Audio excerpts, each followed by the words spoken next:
Hey there, welcome everybody. Welcome to the Weekend Reviews Sound Off. How you doing today? All right, we had a quick sound off for you. This is we're talking about the unarmed black man who was attacked by police dogs. That is our sound off today. How about you?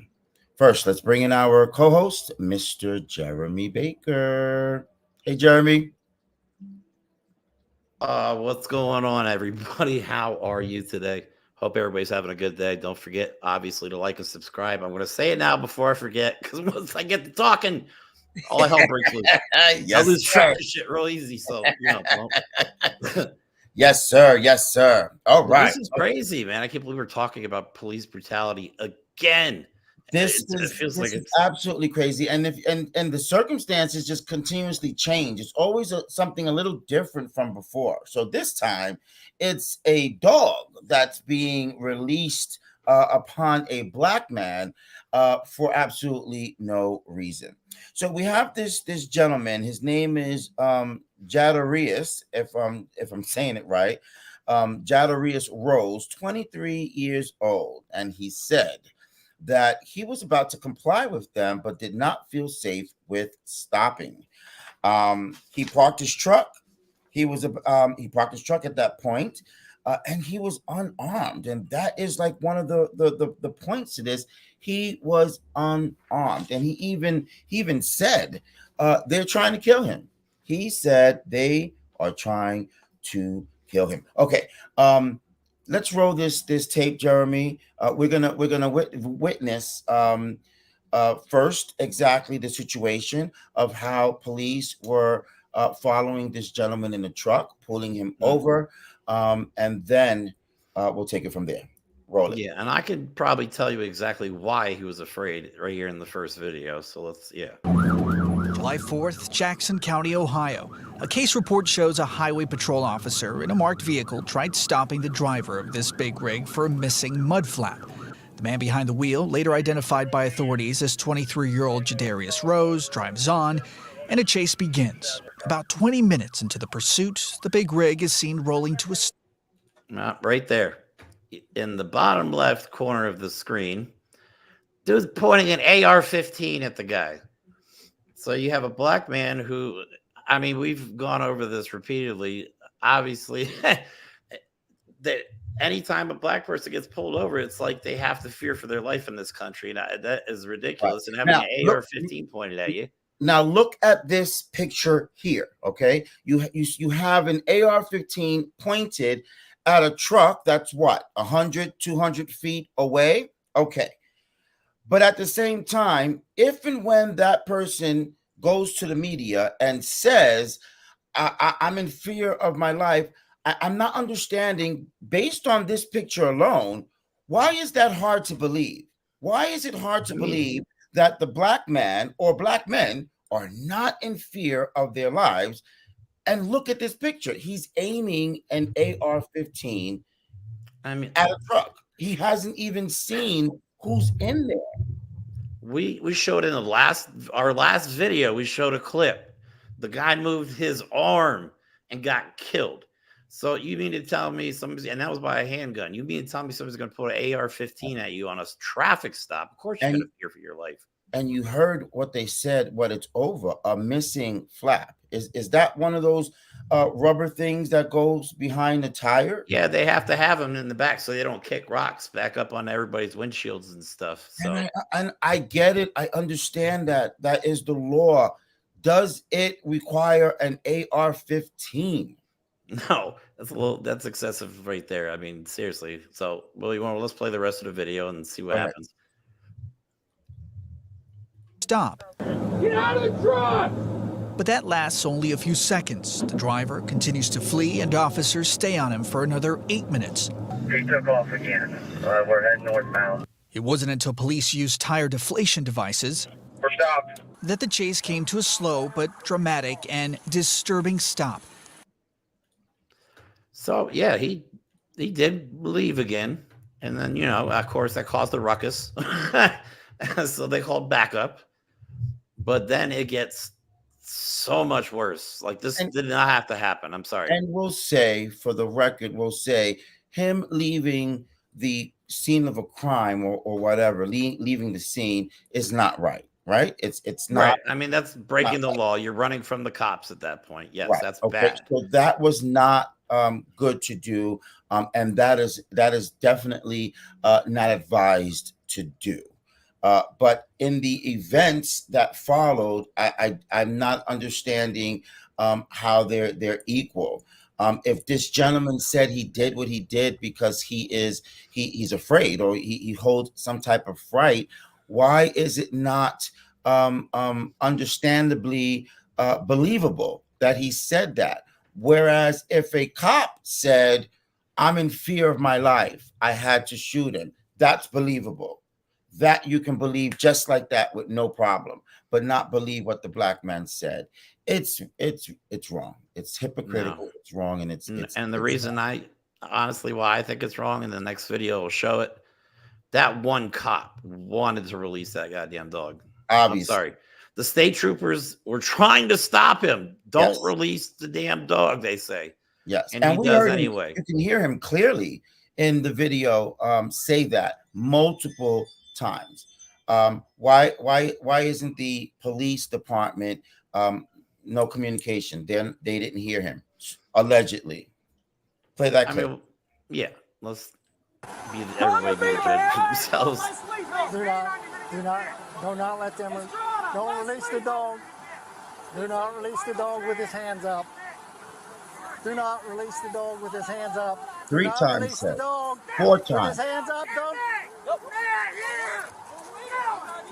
Do not. 5. Get the dog off of it. 6. Get the dog off of it. Get the dog. Out the dog. What's the cat? What's the cat? Get the cat. Units are clearing the vehicle now. You can even tell with the cop's face, they know they effed up. Put your hand back. Give me your hand. Sorry if that video is a little disturbing to people. Bro, I But have You handcuffs can on. hear What am I that. You going hear to? the dog growling. I don't want you to I'm kick gonna kick anybody. someone. I'm not gonna kick nobody. I just got bit by a dog. I understand that. Just Man, you calm don't down. understand. You don't understand. Did you get bit by a dog? I like that. Did you get bit by a dog?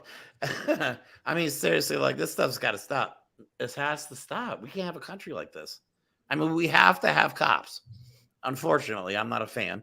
I mean, I spent 20 years, never mind. We'll forget about that. I give credit to where credit is due, and so I give credit to the state troopers. I believe this took place in Ohio.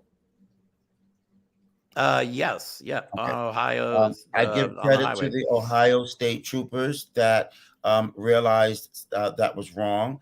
He said it 6 times, not to release the dog 6 times, and I give him credit for that. So this gentleman was released from custody back on July 7th with obvious signs of door bites. I believe one of the updates is that this officer who released the dog has been released from the police department. Well, at least he didn't lose his life like the last guy, I guess. I don't know if there's a silver lining in this story at all, really. I mean, but he was compliant from the very beginning. Even after being bitten, and he's responding to the police officers when he said, "Were you bitten by a dog?" You didn't even hear rage or anger behind his voice. He was obviously stunned and shocked that had happened to him. Well, it's sad that we have to do these videos so often, but I think it's necessary for people to see it, to be aware of it. You know what I mean? The awareness is key in situations like this. The only way we're going to stop it. Yeah. Unfortunately, we need law and order, and we need people to do it. But I don't. Maybe the caliber of people they're just letting in anymore. I don't get it. I don't. There's something just. And that could be it. That could absolutely be it. We need our police officers. We want our police officers. but we also want and need a sense of maturity, responsibility. Just because you're in a position of power, for example, with this situation, because you have a dog in your hand, doesn't mean you can just release that dog because you feel like it.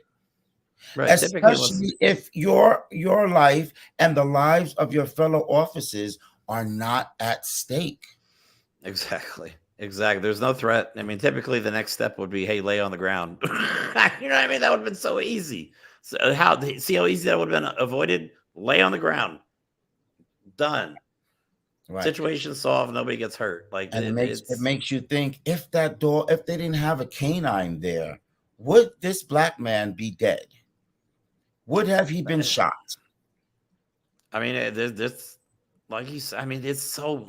I'm sorry. I mean, I know I'm white, but I don't think it's fair for people of color to be afraid to get pulled over by the cops who are supposed to be serve and protect. You know what I'm saying? Yes. Like, And I agree with you on that. And just because you're white, it doesn't mean anything. You have the rights to feel the same way that the it black pisses me people off. feel. I mean, I'm anti-racist, so like stuff like this bothers me to the core. You know what I mean? Just the fact that people live in fear. You trade, God forbid, your turn signal, one of your brake lights is out. Of course, nobody knows that happens until either you get pulled over, or you go to the mechanic. Right. So you get pulled over for a brake light, all of a sudden you reach in your glove box to get something. Damn, you're dead. And That should not be happening. And not only do minorities, African Americans, Hispanics, have to feel that they have to live in fear, but with so many of these things happening, I just don't understand how the public or the police still don't understand our feelings. Why they continue not to understand why we feel that way, why we feel that we can't stop, why we feel that our lives are in danger after all of these incidents and these bad things are happening. Why they still choose to ignore our feelings.